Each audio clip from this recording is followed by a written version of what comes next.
So, today you're going to be looking at elements of creative narrative writing. I'm super excited to start a new writing topic with you guys, or new writing strand. So, we've been working on informational writing, and then we kind of went into some language standards, and now we're starting a new one. And this is all about narrative. We're going to focus on realistic creative narrative fiction.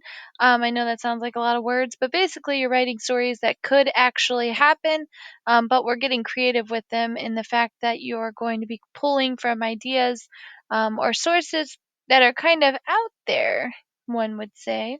So, for our four elements, we have clear plot, character development, point of view, and descriptive language.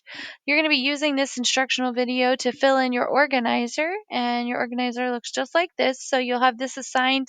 Remember that it's attached on Google Classroom as a second attachment so that everybody has their own to work on. The writing prompt that you will be working on is actually right here as well, but these instructions for right now, we're just focusing on the narrative writing elements. We're not necessarily even getting to the fact or the prompt yet. So for today, let's just talk about these. So the first one is clear plot.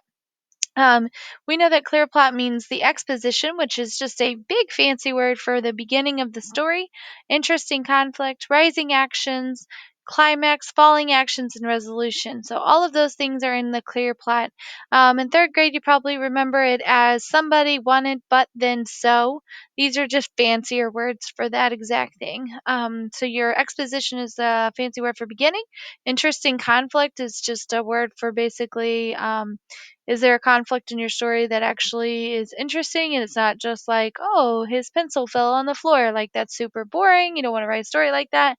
Rising actions are things that are just causing the story to move up in action, or like getting closer to the most exciting part of the story, which is the climax.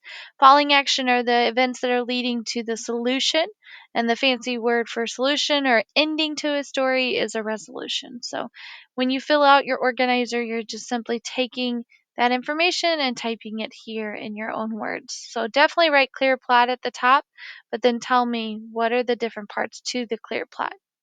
Then we have character development, which is another element of creative narrative writing, which is just strong lead character. We want to make it fictional, so that means it's made up. It doesn't mean you can't use names from your real life. It just means you're not using exact characters from or people from your real life. You're using characters. Characters, actions, and dialogue that shows character traits. We're going to go more into that, but that's how you develop a character more, by thinking about what would they say, what would they do. Then the next element is point of view.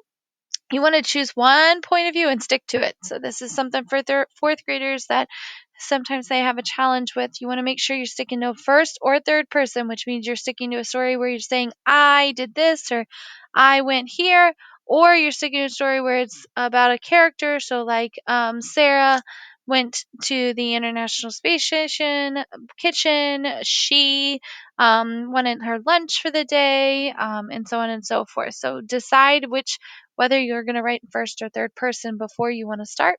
And then your descriptive language is your fourth element of creative narrative writing. And this is where you're using figurative language and dialogue and adjectives. So this is where the spice comes from in your writing and elaboration. And this is what really shows me your uniqueness in your writing. And I mean, for me, this is my favorite part, definitely, is being able to put your own spin on things. So these are the four elements of creative narrative writing, realistic fiction writing. So what you're doing, like I said, with this instructional video, you can play it as many times as you want, pause it, look at it, and then fill in the organizer using the exact same thing I just talked about. All right. Have fun with that. Think deeply about why these things are important. And then in the Flipgrid today, you will tell me why you think they're important. So thanks for listening.